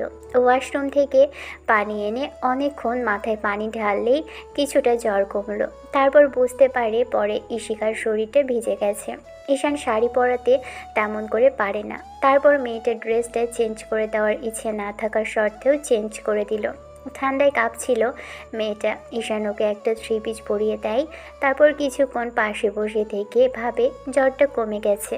কিন্তু একটু বাদে আবার জ্বরটা বাড়তেই এবার বেশ খানিকটা রাগ হতে আরম্ভ করলো। নিশ্চয়ই বৃষ্টিতে ভিজেছে, আর না হলে বেশি সময় নিয়ে শাওয়ার নিয়েছে, না হলে এই অসময়ে জ্বর আসতো না। কথাটা ভেবেই ঈশান তাড়াহুড়ো করে এসে ওর পাশে শুয়ে পড়ে। ঈশান ইশিকাকে একটু কাছে টেনে নিতেই মেয়েটা কেমন যেন ওর শরীরের উষ্ণতা পেয়ে ওকে জাপটে জড়িয়ে ধরলো আর কাঁপতে লাগলো। ইশিকা ঈশানের বুকের মধ্যে মুখ গুজে দেখে অন্য কারো নামটা বারবার মুখে উচ্চারণ করছে, যেটা ঈশান সহ্য করতে পারছে না। ওর মুখটা বন্ধ করার জন্য হলেও জেদের কারণে ইশিকার ঠোঁটের সাথে ঠোঁট মেলালো, আর তাতেই ঘটল বিপত্তি। 1 মাস যাবৎ চেষ্টা করেও যেটা হচ্ছিল না, আজকে মেয়েটা জ্বরের মাঝে মেয়েটাকে সেটার সাথেই পরিচয় করালো। সেই স্বামী স্ত্রীর সম্পর্ক, যেটা প্রতিটা স্ত্রীর সাথে স্বামীর তখনই হয় যখন মনের মিল থাকে। জোর করে হলেও হয়তো সেটা সুখকর হয় না। ঈশান 1 মাস যাবৎ যেটা চেষ্টা করছিল সেটা আজকে সফল হলো। তারপর যখন ছেলেটার হুঁশ ফিরল, ততক্ষণে ইশিকার হুঁশ নেই। ওর বুকের মধ্যে পড়ে আছে মেয়েটা। ঈশান ওকে জড়িয়ে ধরে ঘুমিয়ে পড়ে। কিন্তু পরদিন সকালে যখন ইশিকা বুঝতে পারল যে ওর শরীরটা পুরো এলোমেলো, শরীরে কোনো ড্রেস তো দূরে থাক, একটা সুতা অবধি নেই, শুধু একটা কম্বল চাপানো, আরও ঈশানের বুকের মধ্যে গুটিসুটি মেরে শুয়েছিল। তারপর যখন কম্বলটা সরালো, লজ্জায় আবারও নিজেকে ঢেকে ফেললো। মেয়েটা কেমন যেন নাক মুখ কুঁচকে আসলো। ইচ্ছে করলো না লোকটার দিকে তাকাতে। কাল রাতে শরীর খারাপ হয়েছিল, আর সেই সময় লোকটার সুযোগ নিল। কথাটা ভেবেই চোখ দিয়ে 2 ফোঁটা অশ্রু গড়িয়ে পড়ল ইশিকার। কোনো রকমে পাশে পড়ে থাকা চাদরটা গায়ে জড়িয়ে নিয়ে তারপর ওয়াশরুমে চলে যায় মেয়েটা। আর যতক্ষণে ফিরে আসে ততক্ষণে ঈশান উঠে বসে আছে। নিজেকে কোনো রকমে একটা টি-শার্ট আর ট্রাউজারে আবৃত করে নিয়েছে। ইশিকার শরীরটা পুরো ব্যথায় জর্জরিত। ঈশান সেটা বুঝতে পারল। ছেলেটা উঠে এসে ইশিকার গালে কপালে হাত দিয়ে ওয়াশরুমে চলে গেল। ইশিকা ভেবেছিল রাতে জ্বরের মাঝখানে ওর সাথে এমন কিছু করেছে, এখন হয়তো লোকটা সরি বলে দিবে। প্রত্যেকবার কাছে আসার চেষ্টা করলে যখন ইশিকা আবল তাবল বকে, তখন লোকটা রাগ করে দূরে চলে যায়। কিন্তু কাল রাতে জ্বরের ঘোরেও কি চুপ করেছিল, কিছু কি বলেনি? সেটা ভেবেই মেয়েটার ভয় লাগছে। ঈশান কিছুক্ষণ যাবৎ শাওয়ার নিয়ে বাইরে আসতেই খেয়াল করলো ইশিকা আয়নার সামনে বসে আছে। মেয়েটার ঘাড়ের উপর থেকে কিছুটা চুল সরিয়ে চুল শুকাতে ব্যস্ত হয়ে পড়েছিল। তখন খেয়াল করলো ওর ঘাড়ে বড় বড় কয়েকটা কামড়ের দাগ, যেটা কাল রাতে ঈশান নিজেই দিয়েছে। কথাগুলো ভাবলেই ঈশানের এখন গিল্টি ফিল হচ্ছিল। অন্যদিকে ইশিকা অমন করে ঈশানকে তাকিয়ে থাকতে দেখে লজ্জা পেল, আর ভাবলো লোকটার মধ্যে কোনো কাণ্ডজ্ঞান নেই। কাল রাতে এরকম করে ওকে টর্চার করেছে, আর এখন চুপচাপ আছে। একটা বারও তার মধ্যে কোনো অনুশোচনা কাজ করছে না। তাহলে লোকটা ইচ্ছে করেই এমন কিছু করেছে মনে হয়। ইশিকা দীর্ঘ নিঃশ্বাস ফেলে কালকে রাতের কথাগুলো ভেবে ছেলেটাকে নিয়ে যত সব বাজে চিন্তা করছিল। পুরুষ মানুষ তো তাই সহ্য করতে পারছে না। আর কতদিনই বা আমার থেকে দূরে থাকবে, ওনার তো অধিকার এইসব করার। কথাটা ভেবে ইশিকা তাচ্ছিল্য করে হাসলো। ঈশান এরই মাঝখানে বাইরে চলে গেল। একটু বাদে রুমে এসেই ওর সামনে বেডের উপর কিছু মেডিসিন রেখে বলতে লাগলো, এখানে ব্যথার আর জ্বরের দুটোরই মেডিসিন আছে, খেয়ে নিও। ইশিকার জ্বরটা পুরো 7টা দিন থেকেছে, আর এই 7টা দিন ঈশান ওর কাছে কতবার এসেছে তার হিসেব নেই। দিনে রাতে কয়েকবার করে মেয়েটার কাছে এসে, যার জন্য মেয়েটার শরীরের অবস্থা খারাপ হয়ে গিয়েছিল। তারপর যখন মেয়েটাকে ডক্টরের কাছে নেওয়া হলো, তখন ডক্টর এমন কিছু বলল যার জন্য ঈশান নিজেই লজ্জায় পড়ে গিয়েছিল। ডক্টরটা মেয়ে ডক্টর ছিল, না হলে পুরুষ হলে হয়তো ইশিকা লজ্জায় মরেই যেত। কারণ ডক্টরের চেক আপ করতে গিয়ে ওর হাতে, ঘাড়ে আর গলায় কিছু অসংখ্য কামড়ের দাগ দেখে, যেগুলো দেখেই ডক্টর ঈশানকে বলতে লাগলো, ঈশান সাহেব, আপনার কর্মকাণ্ডগুলো মোটেই ঠিক নয়। জ্বরের মধ্যে ওয়াইফের সাথে এরকম কিছু না করলেও পারতেন। আমি জানি আপনি পুরুষ মানুষ, কিন্তু একটু তো নিজেকে সংযত করুন।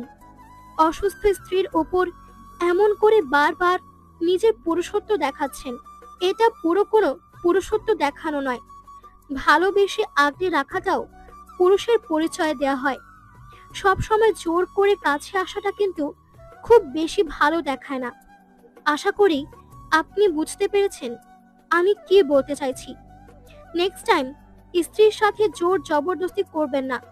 আপনার মিসেসের শরীরের কন্ডিশন খুবই খারাপ, তার উপর জ্বরের জন্য আরো দুর্বল হয়ে পড়েছে। একটু ভালো মতো খেয়াল রাখবেন। ঈশান লজ্জায় পড়ে গেল বটে, তবে তেমন কিছু বলল না, শুধু ডক্টরের কথাতে মাথা নাড়ালো। ইশিকা ফ্যাল ফ্যাল করে ঈশানের দিকে তাকিয়েছিল ততক্ষণ অবধি যতক্ষণ ডক্টরের এসব কথা বলেছে। ইশিকা ভেবেছে এই লোকটার মাঝে আবার লজ্জা শরম বলতে কিছু আছে নাকি। জ্বরের ঘোরে যেখানে ওকে ছাড় দেয়নি, সেখানে এমনি সময় যে কি করবে মেয়েটা সেটাই ভাবছিল। সেদিন রাতে ইশিকা বুঝতে পারলো যে ঈশান ওকে শুধু জড়িয়ে ধরেছে, তবে আজকে ওদের মাঝে কিছু হয়নি। সকালে ডক্টর দেখিয়ে এসেছে, তাই হয়তো ছেলেটা আজকে ওকে ছাড় দিয়েছে। ইশিকা ওকে ঘুমের ঘোরে জড়িয়ে ধরলেও যখন দেখেছে ও ঈশানের কাছে চলে এসেছে, তখন নিজে থেকেই দূরে সরে যায়। হয়তো ঈশানকে ঘৃণা করে, আর সকালবেলা ঈশান উঠে যখন দেখে মেয়েটা ওকে জড়িয়ে ধরেনি, উল্টো নিজেই জড়িয়ে ধরে রেখেছে, তখন নিজেরই বিরক্ত লাগে যে মেয়েটাকে জোর করে কাছে টেনে রেখেছে। যাই হোক, আজ রাতেও ইশিকা নামাজে বসে অনেকক্ষণ কান্নাকাটি করলো, আর ঈশানেরও ঘুম ভেঙেছিল। ঈশান মেয়েটার কান্নাকাটি শুনে বুঝতে পারলো যে এমন একটা জামাই পেয়ে মেয়েটা খুব কষ্টে আছে, আর ওর এরকম জোর করে বারবার কাছে আসাটা ইশিকা মেনে নিতে পারেনি, তাই হয়তো কান্না করছে। ঈশানের এবার নিজের কাছে নিজেকেই ছোট মনে হতে লাগলো। ঈশান চেয়েছিল জোর করে ওকে কাছে আটকে রাখতে, হয়তো এটাকে কোনো ভালোবাসা বলে না। ইশিকার কাছে এসব মোহ, চাহিদা ছাড়া অন্য কিছু নয়। পৃথিবীতে হাজারো পুরুষ আছে যারা স্ত্রীর কাছে জোর করে আসে আর চাহিদাটা পূরণ করে, আর সেটাকে ভালোবাসা বলে মনে করে। অনেক স্ত্রী আছে যারা মুখ বুজে এসব সহ্য করে, স্বামী সংসার করে যায়, তারপরও তাদের মাঝে ভালোবাসার সৃষ্টি হয় না। ইশিকা ভাবে ঠিক তেমনটাই হয়তো ওদের মাঝখানে এমন কিছু হবে। ইশিকার রাতে মোনাজাতে হাত তুলে বলা কথাগুলো শুনে ঈশানের বুকের ভিতর কেঁপে উঠল। মেয়েটার এত অভিযোগ, এত আফসোস, ঈশান সেটা ভাবতেও পারেনি। তাহলে হয়তো মেয়েটাকে কখনো বিয়েটাই করার সিদ্ধান্ত নিত না। তারপর যদি আগে জানতো, কখনো মেয়েটাকে ভুলেও বিয়ে করতো না। ঈশান শুধু এটুকুই ভাবছে, না হলে অন্য কারো গার্লফ্রেন্ডের সাথে জোর করে বিয়ে করার কী দরকার ছিল। রাতের শেষের দিকে ইশিকা জায়নামাজেই ঘুমিয়ে পড়ে। পরদিন সকালে ঈশান উঠে ওকে বেডে নিয়ে আসে। তারপর ইশিকা ঘুম থেকে উঠে নিজেকে বেডে আবিষ্কার করলেও ঈশানকে পেল না। ইশিকা ভাবল যে রাতে ঈশান ওর কাছে এসেছিল হয়তো, কিন্তু শাড়ি আর নিজেকে ঠিকঠাক দেখে বুঝতে পারল যে ছেলেটা আজও কাছে আসেনি, হয়তো ঘুমিয়ে পড়েছিল। তখন ওকে বেডে নিয়ে এসে শুয়ে দিয়েছে। ইশিকা চুপচাপ বসে রইল। ঈশান বাসায় ফিরল বেলা 10টার দিকে। ছেলেটা ফিরতেই দেখলো ওকে কেমন এলোমেলো অগোছালো লাগছে। ঈশানকে এমন করে বাসায় ঢুকতে দেখে আম্মু কিছুক্ষণ বকাঝকা করলো। এটা ঈশানের রোজগারের অভ্যেস হয়ে গেছে। বউর সামনে বকাঝকা শোনাটা ওর অভ্যেস, তাতে ছেলেটাও দাঁত কেলিয়ে হাসবে। আম্মুর কথা শুনেই ঈশান রুমে আসলো। একটু বাদে ফ্রেশ হয়ে এসে খেতে বসলো। ইশিকা এসে দূরে দাঁড়িয়ে রইল আর হাত মোচড়াতে লাগলো। তখন ঈশান বলতে লাগলো। মেয়েটা মাথা নেড়ে না সূচক উত্তর করলো। ঈশান মেয়েটাকে ইশারা করতেই ইশিকা বসে পড়ল। তবে ইশিকা একটা বিষয় খেয়াল করেছে, আব্বু আম্মুর সামনে ঈশান ওকে তুমি করে বলে, কিন্তু বাইরে যখন থাকে কিংবা রুমে থাকে তখন মেয়েটাকে আপনি করেই ডাকে। অন্যদিকে ঈশান ভাবে মেয়েটাকে যদি জোর করেও ভালোবাসতো কিংবা কাছে টেনে নিত, আর ইশিকা যদি ওকে বারবার ওর বয়ফ্রেন্ডের কথাগুলো না শোনাতো, তাহলে হয়তো এতদিনে ওই মেয়েটা ওকে ভালোবাসতে পারতো। বিয়ের আগে সব কিছু ভুলে গেলে অন্তত আর যাই হোক এসব বিষয়ে ঈশান মাথা ঘামাতো না, কিন্তু কালকে ডক্টরের বলা কথা আর রাতে মেয়েটার এমন কান্নাকাটি করে এত সব কথা বলছিল, যার জন্য নিজেকে খুব বেশি ছোট মনে হলো এত নিচু মন মানসিকতায় কি করে হতে পারলো। ওর নিজেকে ধিক্কার দিতে ইচ্ছে করছে এই মুহূর্তে। মাথাটা প্রচুর পরিমাণে ব্যথা করছে। ঈশানের রুমে গিয়ে শুয়ে পড়ল। ইশিকা এসে আশেপাশে ঘুরঘুর করতে লাগলো। তখন ঈশান উঠে গেল। ইশিকা কেমন করে যেন ওর দিকে তাকিয়ে রইল। ঈশান রুম থেকে গিয়ে গেস্ট রুমে ঘুমিয়ে পড়ে। আজ আর অফিসে যাবে না, ভালো লাগছে না। ম্যানেজারকে ফোন করে বলে দিয়েছে সব কিছু সামলে নিতে। ঈশান গেস্ট রুমে ঘুমিয়ে পড়েছে। ইশিকা সেটা জানেও না। দুপুর গড়িয়ে বিকেলের দিকে বোন যখন গিয়ে ডেকে তুললো, তখন আম্মু ওকে বলল ঈশান গেস্ট রুমে গিয়ে ঘুমিয়েছে। অবাক হলো আম্মু আর বোন। এটা ভেবেই যে ছেলে সচরাচর গেস্ট রুমে যায় না, সে কিনা সেখানে ঘুমিয়েছে, তাহলে কি বউয়ের সাথে রাগারাগি হলো, সেটা ভেবেই আম্মু ওকে বলতে লাগলো। কি হয়েছে মামনি, বলো তো? তোমার সাথে কি ঈশানের কোনো ঝামেলা হয়েছে?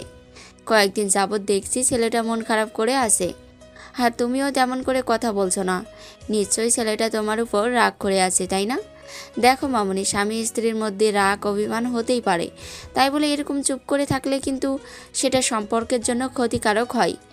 ঈশান যদি তোমার উপর রাগ করে থাকে তাহলে সেটা ভাঙানোর চেষ্টা করো। এরকম দূরত্ব বজায় রেখে চললে কখনোই সম্পর্কের উন্নতি হয় না। এখন যাও, ছেলেটা কি করছে গিয়ে দেখো। ইশিকার রুমে আসলো। ঈশান সবে মাত্র ফ্রেশ হয়ে এসেছে। ছেলেটা বাইরে যাওয়ার জন্য রেডি হচ্ছিল। ইশিকা এসে ওর চারপাশে ঘুরঘুর করছে। ঈশান একবার মেয়েটার দিকে তাকিয়ে চোখ ফিরিয়ে নিয়ে মেয়েটা বলতে লাগলো, আপনি আমার উপরে কোন কারণে রাগ করেছেন, নাকি ডক্টর ওরকম কথা বললো বলে আপনি? কাল রাতে যে জোর করে কাছে আসিনি সেটা তুমি বুঝতে পেরেছো। এরপর থেকে আর কখনো আমি জোর করবো না তোমাকে।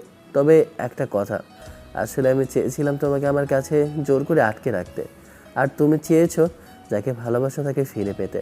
কিন্তু এখনও আমাকে বলনি কেন তুমি বলতে চাওনি তুমি অন্য কাউকে ভালোবাসতে। অন্তত বিয়ের আগে একটাবার আমার সাথে কথা বলতে পারতে, তাহলে অন্তত এরকম ভুল বোঝাবুঝি আর কঠিন পরিস্থিতির মুখে আমাকে পড়তে হতো না। আমি একটা পুরুষ, তাই জোর করেছি তোমাকে। তুমি এমনটাই ভাবছো তো? হ্যাঁ, তাহলে তাই। আমি জানি আমি যদি তোমাকে সময় দিতাম সেই সময়টা তোমার সারা জীবনেও আসতো না, কারণ তোমার মনে অন্য কেউ, যাকে তুমি মনে প্রাণে এখনও চাইছো। আমি তোমার সাথে যতবার হয়েছি ততবার তুমি হলো ওই ছেলেটার নাম মুখে এনেছো। এসব কোনো হাজবেন্ডই সহ্য করতে পারবে না। তবে আমার রাগ হলেও আমি সহ্য করে নিয়েছি শিখা।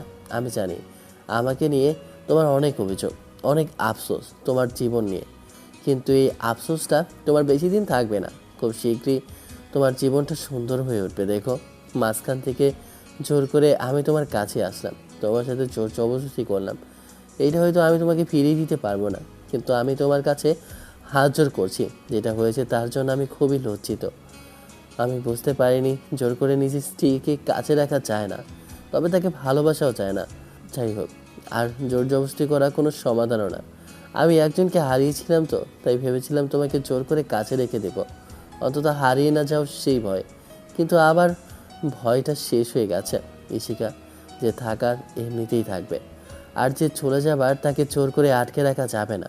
তুমি ঠিক তেমনই কেউ। আমার কাছে থাকার মতো ইচ্ছেটা তোমার থাকলেও মনে তোমার অন্য কেউ, যাকে মনে নিয়ে তুমি আমার সাথে অন্তত আর যাই হোক সংসারটা করতে পারবে না। তুমি আজ অবধি বলনি ওর সম্পর্কে, সেটা কি করে, কোথায় থাকে, ওর ঠিকানাটাও যদি আমাকে বলতে, অন্তত আমি তোমার ওর সাথে দেখা করাতাম। আমি সব কিছু বোঝাতাম যে ও তোমাকে ঠকিয়েছে কিনা, কিন্তু তুমি তাও বলনি। আসলে একজনের কাছে খুব বাজেভাবে ঠকেছি, তো তাই এখন আর কাউকে বিশ্বাস করতে ইচ্ছে করে না। সেজন্য সেই রাগটা তোমার উপর দেখিয়েছিলাম। ভেবেছিলাম আমার জোর করে বাসা ভালোতে তোমাকে আটকে রাখবো। ইশিকা, আমার ভালোবাসাটা ভয়ঙ্কর, আসলেই অনেক ভয়ঙ্কর। সেজন্য তোমাকে এমন করে কষ্ট দিয়েছি, কিন্তু আমার চিন্তাভাবনা, আমার সিদ্ধান্ত সবটাই ভুল ছিল। আমি জোর করে তোমাকে খুব টর্চারই করেছি, যেটা তোমার কাছে তথাকথিত চাহিদা ছাড়ার কিছুই না। তবে তুমি চিন্তা করো না, আজকের পর থেকে আমি তোমাকে সামান্য পরিমাণে টর্চার করেও দেখাবো না। একটা কথা জানো তো, পাওয়ার আনন্দের থেকে না হারানোর যন্ত্রণা অনেক বেশি। আমি যাকে সত্যিকারে ভালোবাসতাম সে অন্য কারোর সাথে বেড শেয়ার করতো। লজ্জায় ঘৃণায় নিজেকে ছোট মনে হতো। যখন জানতে পারলাম যে আমি তাকে টাচ করিনি বলে ও আমাকে এমন করে চায়নি, আমার ভালোবাসাটা ওর কাছে তুচ্ছ মনে হয়েছে। ওর কাছে চাহিদাটাই ছিল সব। ওর কাছে ভালোবাসাটা বেড পর্যন্ত সীমাবদ্ধ। আমি সেটাকে পবিত্র রাখতে চেয়েছিলাম, কিন্তু আমরা যা ভাবি, যা চাই, সব সময় সেটা হয় না। আর যা চিন্তা করি সেটাও হয় না। তোমাকে জোর করার পর আমার মন মস্তিষ্ক এটুকুই বলেছে যে জোর করে শারীরিক চাহিদা সম্পূর্ণ করা যায়, কিন্তু কাউকে ভালোবাসা কিংবা কাউকে আটকে রাখা যায় না। আমি আসলে খুব লজ্জিত ইশিকা। তোমার আফসোসের আর হতাশার কারণ হলাম। তুমি চেয়েছিলে নিজের ভালোবাসাকে, আর আমি চেয়েছিলাম তোমাকে আটকে রাখতে। লজ্জা হচ্ছে এটা ভেবেই যে তুমি অন্য কাউকে ভালোবাসো। সেটা জানার পরও তোমার সাথে জোর করে ইস্যু করলাম। ইশিকা, তুমি চাইলে আমাকে আঘাত করতে পারো, প্রতিশোধ নিতে পারো। জোর করে তোমার থেকে যেটা আদায় করলাম সেটা আমি হয়তো ফিরিয়ে দিতে পারবো না, তবে আজকের পর কথা দিচ্ছি কখনো জোর করে তোমার কাছেও আসবো না। ঈশান বাসা থেকে বেরিয়ে যায়। সেদিনের পর থেকে ছেলেটা ড্রিঙ্কস করতে আরম্ভ করেছে প্রতিদিন। রাতে বাসায় ফিরলে ইশিকা খেয়াল করে প্রত্যেকটা দিন ছেলেটা ড্রিঙ্কস করে বাসায় আসে। ইশিকা দরজা খুলে দেওয়ার পর ঈশান রুমে না গিয়ে গেস্ট রুমে গিয়ে ঘুমিয়ে পড়ে। ইশিকা একটা বিষয় লক্ষ্য করেছে, ড্রিঙ্কস করলে ওর কাছে আসে না। ঈশানের কথা রেখেছে, তবে যখন পড়ে যেতে নেয় ইশিকা নিজে থেকে এসে ওকে ধরে, তখন ঈশান জোর করে সরিয়ে নেয়। তারপর অনেক কষ্টে গেস্ট রুমে গিয়ে দরজা লাগিয়ে দেয়। আব্বু আম্মু কিছুটা আঁচ করতে পারলেও মেয়েটাকে তেমন করে কিছু বলতে পারছে না। স্বামী স্ত্রীর মাঝখানে ওরা কীভাবে বা আসবে? যাই হোক, সেদিনের পর থেকে মাঝখানে পুরো 5টা মাস কেটে গেল। আর এই 5টা মাসে ইশিকা খেয়াল করেছে ঈশান আর আগের মতো এখন আর নিজে থেকে এসে কথা বলে না, আর জোরও করে না। কখনো জিজ্ঞেস করে না খেয়েছে কিনা, কোথায় আছে, কি করছে। অফিসে গিয়ে ফোনও দেয় না। মাঝখানে 1 মাস পর যখন ওদের মাঝে এরকম জোর জবরদস্তি ভালোবাসা হলো, তখন ডক্টরের কথাতেই ঈশান লজ্জিত ছিল। তারপর যখন ঈশান সেদিন ওইসব কথাগুলো বলল, ভিতরের কষ্টটা প্রকাশ করলো, তারপর থেকে ঈশান নিজেই আর ইশিকার সাথে কথা বলা কমিয়ে দিয়েছে। জোর করে কারো ভালোবাসা আদায় করা যায় না, সেটা ছেলেটা বুঝে গেছে। রিয়া চলে যাওয়ার পর থেকে ভেঙে পড়েছিল। আব্বু আম্মুর কথাতেই নিজেকে শক্ত করেছিল। ওরা কাঁদতো সবসময়। বোনটা আর আম্মু অনেক বেশি মন খারাপ করে থাকতো। তাই ঈশা নিজেকে গুছিয়ে নেওয়ার চেষ্টা করেছিল, কিন্তু যার কপালে সব কিছু পাওয়ার পরেও ভালোবাসাটা না পাওয়ার মতোই ভাগ্যটা লেখা, সে কি করে সব কিছু গুছিয়ে নিতে চাইলেই কি ঠিক হয়ে যাবে? ঈশান সকাল সকাল বাসা থেকে বেরিয়ে যায়। কোনো রকমে ব্রেকফাস্ট করে বেরিয়ে যায় আর বাসায় ফিরে একদম রাতে। তারপর ফিরে জিজ্ঞেস করে না মেয়েটা খেয়েছে কিনা। ঈশান প্রথম কয়েকদিন ড্রিঙ্কস করলেও পরবর্তীতে আব্বু জানার পর যখন বকাঝকা করেছিল, তখন আর ওসব নিয়ে ভাবা হয়নি। তবে ছেলেটা এখন চুপচাপ হয়ে গেছে। ইশিকার সাথে কথা না বললেও আব্বু আম্মুর সামনে অভিনয় করে যাচ্ছিল ছেলেটা। ইশিকা চায় ঈশানের সাথে কথা বলতে, তবে ঈশান নিজে থেকেই কেমন যেন ওর থেকে দূরে থাকার চেষ্টা করে। তাতেই মেয়েটা বুঝতে পেরেছে অন্তত সেদিনের করা কাজের জন্য ঈশান নিজের উপরে ঘৃণা থেকেই হয়তো ওর কাছে আসে না। ইশিকা ভেবেছে যে ঈশান হয়তো অপরাধবোধ থেকেই এমন কিছু করেছে, কিন্তু মেয়েটা কল্পনাও করেনি যে ইশিকা সেদিন মোনাজাতে হাত তুলে যে কথাগুলো বলছিল, ঈশান তার সবটাই শুনে ফেলেছিল। মেয়েটার ওর প্রতি করা অভিযোগ ঈশানের বুকে গিয়ে লেগেছিল, তাই নিজে থেকেই দূরে সরে গেছে। যে মেয়েটা চায় না ওর সাথে থাকতে কিংবা ওকে ভালোবাসতে, সে মেয়েটার সাথে জোর করে শুধু শারীরিক সম্পর্কটাই করতে পারবে। 6 মাসের মাথায় সেদিন যখন ওদের বাইরে কোথায় একটা ইনভিটেশনের কথা ছিল, সেদিন ঈশান মেয়েটাকে বলল ওকে নিয়ে বাইরে বেরোবে। ইশিকাও রেডি হয়েছিল, না করতে পারেনি, কারণ ছেলেটা যেখানে ওর সাথে কথা বলাই বন্ধ করে দিয়েছে সেখানে ওকে নিয়ে বেরোনো। তবে ঈশান আজকে গাড়ি নিয়ে বেরোলেও ইশিকার সাথে বেরোনোর সময় কথা বলছিল। তারপর থেকে এখনও পর্যন্ত আর তেমন কথা হয়নি। ইশিকার শুধু যাওয়ার সময় জিজ্ঞেস করছিল, কোথায় যাবেন? আজকে অনেক বড় একটা সারপ্রাইজ আছে তোমার জন্য, আর যেটা আমি অনেক দিন আগেই দেওয়ার চেষ্টা করেছিলাম। ভেবেছিলাম তোমাকে সারপ্রাইজটা দিলে তুমি অনেক খুশি হবে, কিন্তু নিজের হাতে দিতে চেয়েছিলাম। তাই এত বড় একটা সারপ্রাইজ ঠিকঠাক করে উঠতেই 6 মাস লেগে গেল। তবে তুমি টেনশন করো না, সবটা তোমার জন্য। সবটা আসলে অনেক স্পেশাল। দেখো, তোমার অনেক পছন্দ হবে। আজকের পর আমার প্রতি আর কোনো অভিযোগ থাকবে না তোমার। মনে হবে আমি যতটা খারাপ তুমি এতদিন আমাকে ভেবেছো, আমি ঠিক ততটাও খারাপ না। ঈশানের এসব এলোমেলো অগোছালো কথা শুনে ঈশিকার অবাক লাগছিল। তারপর কথাগুলো মেলানোর চেষ্টা করেও কিছু বোঝাতে পারল না, কারণ ঈশানের বলা কথাগুলো ঈশিকার কাছে আজকাল বড্ড বেশি অগোছালো লাগে। তবে মনে হয় ছেলেটা কিছু তো একটা বলল যেটা ও বুঝতে পারে না, আর ওর কথাগুলো কেমন যেন কঠিন ধরনের। ঈশিকা অনেকক্ষণ যাবৎ যখন কথাগুলো মিলিয়ে উঠতে পারল না, তখন ঈশান একটা রেস্টুরেন্টের সামনে এসে গাড়িটা দাঁড় করায়। তারপর ঈশিকাকে গাড়ি থেকে নামতে বললে মেয়েটা ওর সাথে দাঁড়ালো। তারপর ঈশান ওকে সাথে আসতে বলতেই ঈশিকা ওর পিছন পিছন আসলো। ভিতরে এসে ঈশিকা অনেক বেশি অবাক হলো এটা ভেবেই, কারণ সামনে এমন কাউকে দেখা যাচ্ছে যাকে দেখার পরে ঈশিকা অনেক বেশি অবাক হয়েছিল, যার নাম নিয়ে এত আলোচনা, যাকে ঘিরে এত বেশি চিন্তা চেতনা।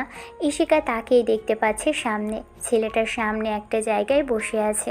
ঈশিকা জীবনের সবচেয়ে বেশি অবাক হয়েছিল, কারণ ওর সামনে বসে আছে ওর সেই তথাকথিত বয়ফ্রেন্ড, যে গত 1 বছর আগে ওকে ছেড়ে গিয়েছিল, আর যাকে বাঁচানোর জন্য আর যার থেকে দূরে গিয়ে অন্য কারোর সাথে বাঁচার চেষ্টা করেছিল, সেই মানুষটাই ওর সামনে বসে আছে। মেয়েটা ওকে দেখে মুখে হাত ঢেকে ফেলল। কিছুক্ষণ চুপ করে থেকে তারপর এগিয়ে গিয়ে রাকিবের দিকে তাকিয়ে রইল, তারপর সামনে বসে পড়ল। ঈশিকা একবার ঈশানের দিকে তাকাতেই ঈশান একটু মুচকি হাসলো। মেয়েটা হয়তো ভাবতেও পারেনি যে ঈশান ওকে এত বড় একটা সারপ্রাইজ দিবে। একটু বাদে এসে ঈশান ঈশিকার পাশে বসলো, তারপর একটু মুচকি হেসে বলতে লাগলো, আশা করি আজকের এই উপহার আর সারপ্রাইজটা পাওয়ার পরে আমার প্রতি আর কোনো অভিযোগ থাকবে না তোমার ঈশিকা। আমি জানি আমি যেটা করেছি সেটার পর হয়তো তুমি রাগ করে না থাকলেও আমার প্রতি কিছুটা অভিমান তোমার থেকেই যাবে। তবে আজকের পর আর আমাদের দুজনের দেখা হবে না ঈশিকা। তুমি যার সাথে ভালো থাকবে, যাকে নিয়ে সারা জীবন থাকতে চেয়েছিলে, আমি তাকে এনে দেওয়ার চেষ্টা করেছি। হয়তো একটু সময় লেগেছে, কিন্তু অনেক খোঁজার পর হলেও আমি তাকে তোমার জন্য আনতে পেরেছি। যাই হোক, আমার এখন নিজের কাছে অনেকটা ভালো লাগছে এইটা ভেবে যে তোমার ভালোবাসার মানুষকে আমি তোমার কাছে ফিরিয়ে দিতে পেরেছি। ঈশান, ধন্যবাদ দেওয়ার কিছুই নেই, এটা আমার কর্তব্য ছিল ঈশিকা। তাছাড়া আমার বোঝাবুঝি ছিল যে দুজন মানুষের মাঝখানে আমার আসাটা মোটেও উচিত হয়নি।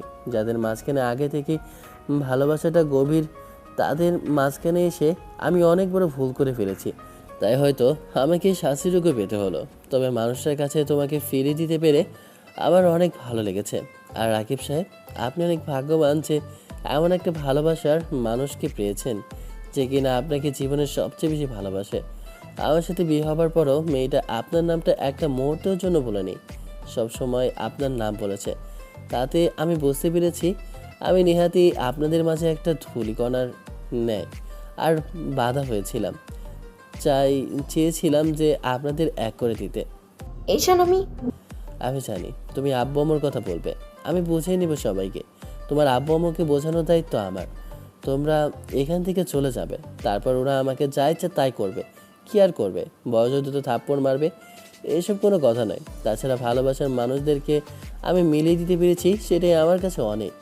তোমাদের জন্য আরেকটা গিফট বলতে পারো, এটি স্পেশালি তোমার জন্য, আর যেটা তোমার অনেক আগেই পাওনা ছিল আমার কাছে।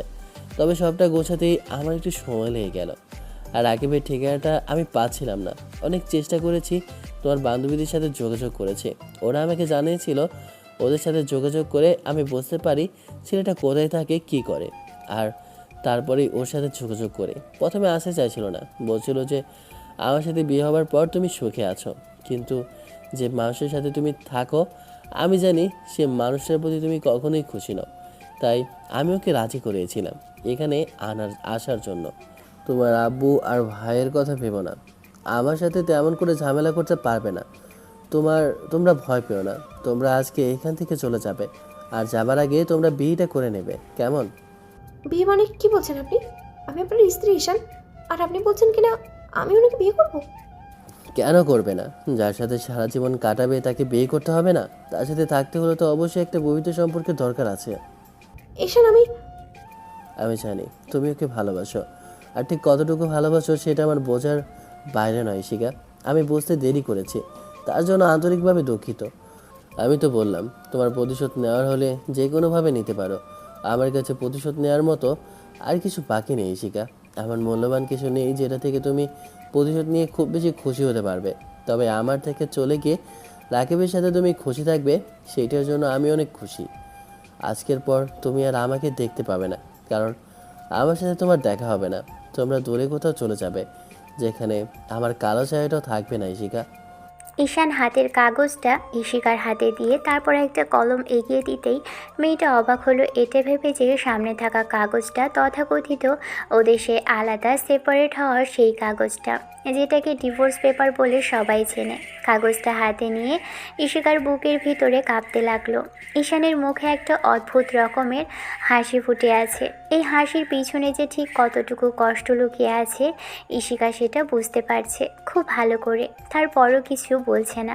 ঈশান মুচকি হাসলো, তারপর রাকিবের হাতের উপর হাত রেখে বলতে লাগলো, আমার কথাটা রাখার জন্য অনেক অনেক ধন্যবাদ রাকিব। আপনার ভালোবাসার মানুষকে আপনার কাছে ফিরিয়ে দিতে পারে আমি খুবই খুশি আজ। আমার এখন ভালো লাগছে জানেন তো। আমার নিজেকে খুব বেশি আজকে হালকা মনে হচ্ছে আজকের পর হয়তো আর কখনো আমাকে এত প্রেশার নিতে হবে না, যে প্রেশারটা এতদিন মাথায় ছিল। আজকে আপনারা দুজন চলে যাওয়ার পর আমি নিশ্চিন্তে ঘুমাতে পারবো। আমার রাতে আর হাঁসপাস লাগবে না ইশিকা। তোমার জিনিসগুলো আমি তোমাকে ফিরিয়ে দিতে পারছি, তার জন্য আমি সত্যিই খুব খুশি। নাও এবার সাইন করে দাও, আর তারপর কোথায় একটা গিয়ে বিয়ে করে নিও। আর এখান থেকে দূরে কোথাও চলে যেও, ততদিনে তোমার আব্বু আম্মু বুঝে যাবে।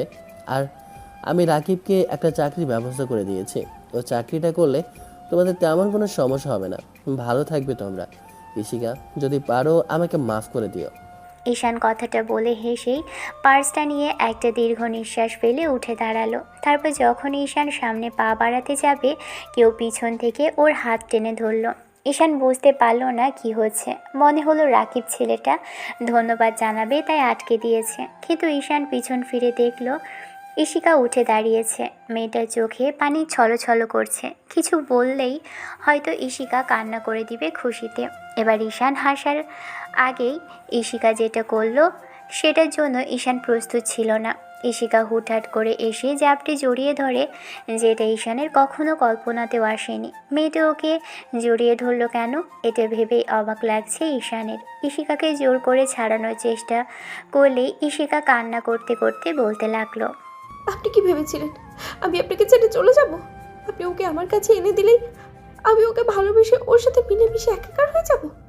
যবে থেকে আপনি আমার সাথে দূরত্ব বজিয়ে রেখেছেন ঈশান, তবে থেকে আমি আস্তে আস্তে বুঝতে শুরু করেছি স্বামীর ভালোবাসাটাই সব।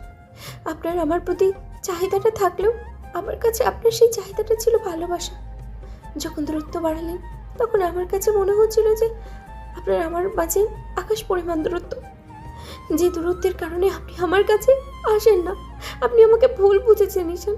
আমি সেই দিন রাতে অনেক বেশি অভিযোগ করলেও সেটা নিজের নামেই করেছিলাম, আপনাকে করিনি। জোর করে কাছে এসেছিলেন আপনি, জোর করে আমাকে আটকে রাখার চেষ্টা করেছিলেন, আর আমি ওকে ভোলার বৃথা চেষ্টা করেছিলাম। আমি বলতে পারিনি যে ও ভয় পেয়ে আমার থেকে দূরে সরে যাবে। তারপর 2 মাস আগে আমি আমার বান্ধবীদের থেকে জানতে পারি রাকিব আমার আব্বু আর ভাইয়ের কাছ থেকে অনেকগুলো টাকা নিয়েছে আমার লাইফ থেকে সরে যাওয়ার জন্য।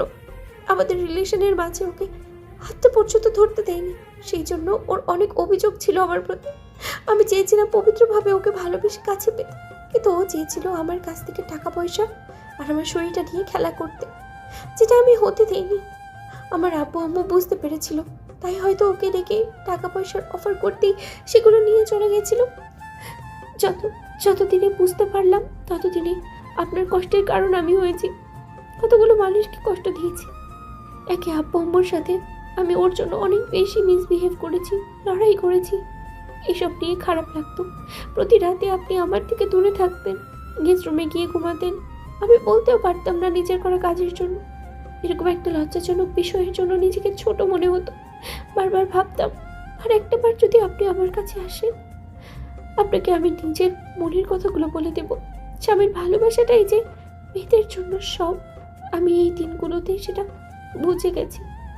আমি ভাবতে পারিনি যে আপনাকে ভালোবেসে ফেলবো, দ্বিতীয়বারে যে কাউকে ভালোবাসা চায়। আমি বুঝতে পারছি এটা ঠিক যে আমি ওকে কখনো ভুলতে পারবো না, কিন্তু ও আমার মনের একটা ঘৃণার জায়গা তৈরি করে নিয়েছে, কারণ টাকার জন্য আমার ভালোবাসাটাকে বিক্রি করে দিয়েছে। আমি ভাবতেও পারিনি যে ও এত ছোট মন মানসিকতা। ও যদি টাকাই চায়, ও আমাকে বলতো। আমার ব্যাংক ব্যালেন্সে অনেক টাকা ছিল, সেগুলো আমি ওকে দিয়ে দিতাম। মাত্র 50 লক্ষ টাকার জন্য ও আমার ভালোবাসাটাকে বিক্রি করে দিল। আমি তো ওর জন্য মরতেও প্রস্তুত ছিলাম ঈশান, যেটা এখন আপনার জন্য করতে পারি।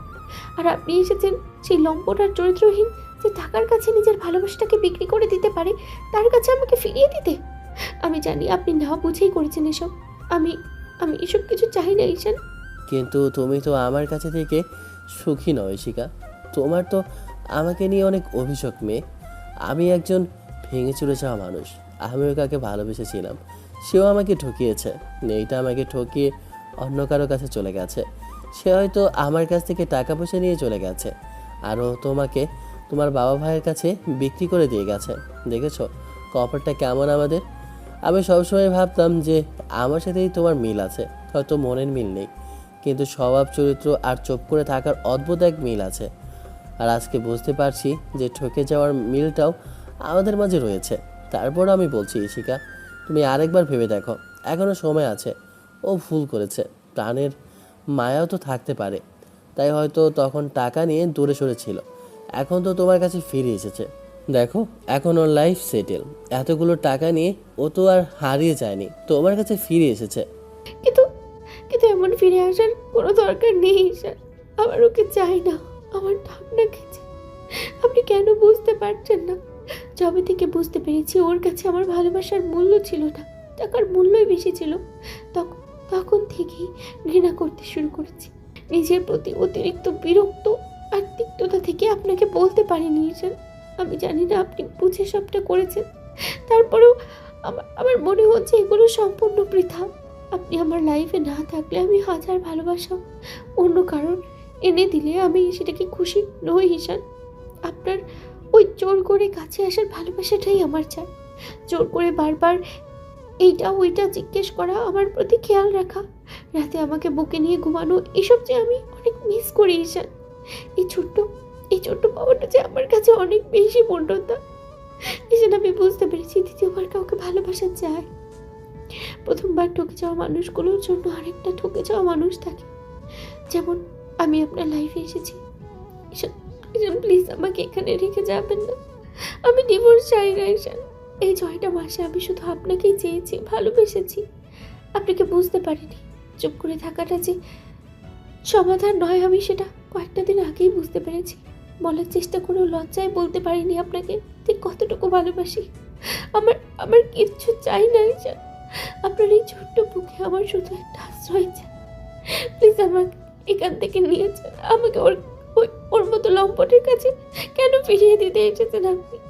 ইশিকা ফুপিয়ে কেঁদে উঠতে লাগলো। একটা সময় ঈশান মেয়েটাকে একটু জড়িয়ে ধরেই পরক্ষণে আবারও ছাড়িয়ে নিল। তারপর চোখের পানিগুলো মুছে দিয়ে ছেলেটাকে ইশারায় চলে যেতে বললে ছেলেটা আর এক মুহূর্ত দাঁড়ালো না। সেখান থেকে তাড়াহুড়ো করে বেরিয়ে যেতে ঈশান আবার মেয়েটার চোখের পানি মুছে দিল। তারপর বলতে লাগলো, এটা তোমার আবেগ আর রাগের মাথায় এইসব কথা বলছো, কিন্তু আমার জোর করে বাসা ভালোটা তুমি নিতে পারবে না ইশিকা। এই ভালোবাসাটা তোমার জন্য অতিরিক্ত অসহ্য সীমার বাইরে।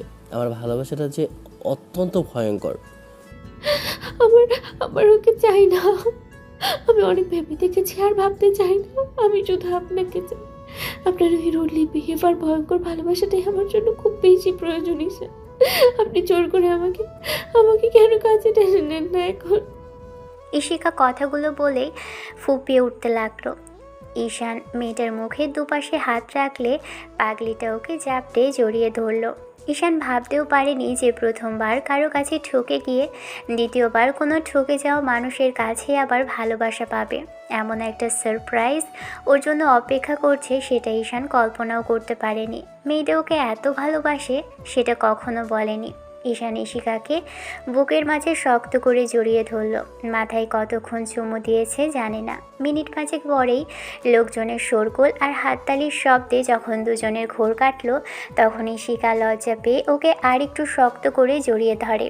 ঈশান বুঝতে পারল এরকম পাবলিক প্লেসে থাকাটা মোটেই শ্রেয় নয়, তাই বউটাকে জোর করে ছাড়িয়ে নিয়ে কোলে ওঠালো। মেয়েটা ওর বুকের মাঝে মুখ লুকিয়ে ফুপিয়ে উঠতে লাগলো। ইশিকা এই মুহূর্তে ঈশানের গলাটা জড়িয়ে ধরে রেখেছে আর বিড়বিড় করে বলছে, ঈশান, আমি আপনাকে ভালোবাসি। আপনি আমাকে ছেড়ে কোথাও যাবেন না। আমার শুধু আপনাকেই চাই। যেসব কথা ঈশান গত 5 মাস আগে শুনেছে ইশিকার মুখ থেকে, আজকে সেসব কথাই শুনতে মনে হয়েছে যে ওর ভালোবাসাটা সফল, ব্যর্থ নয়। ইশিকাকে আজকে এখানে রেখে গেলে ঈশান পাগল হয়ে যেত। কথাগুলো ভেবেই চোখ দিয়ে পানি পড়ছে ছেলেটার। ঈশান মেয়েটাকে উঠিয়ে গাড়িতে উঠিয়ে বসিয়ে দিল। তারপর ড্রাইভিং সিটে বসতেই ইশিকা এসে ওর কোলের মধ্যে বসে পড়ে আর দু হাতে গলাটা জড়িয়ে ধরে বুকে মুখ গুজে দিয়ে ফুপিয়ে কাঁদতে লাগলো। ঈশান বারবার মেয়েটাকে থামানোর চেষ্টা করছে, এক হাতে ড্রাইভ করছে, আরেক হাতে মেয়েটার মাথাটা বুকের সাথে জড়িয়ে ধরে রেখেছে। তারপরও ইশিকা থামছে না।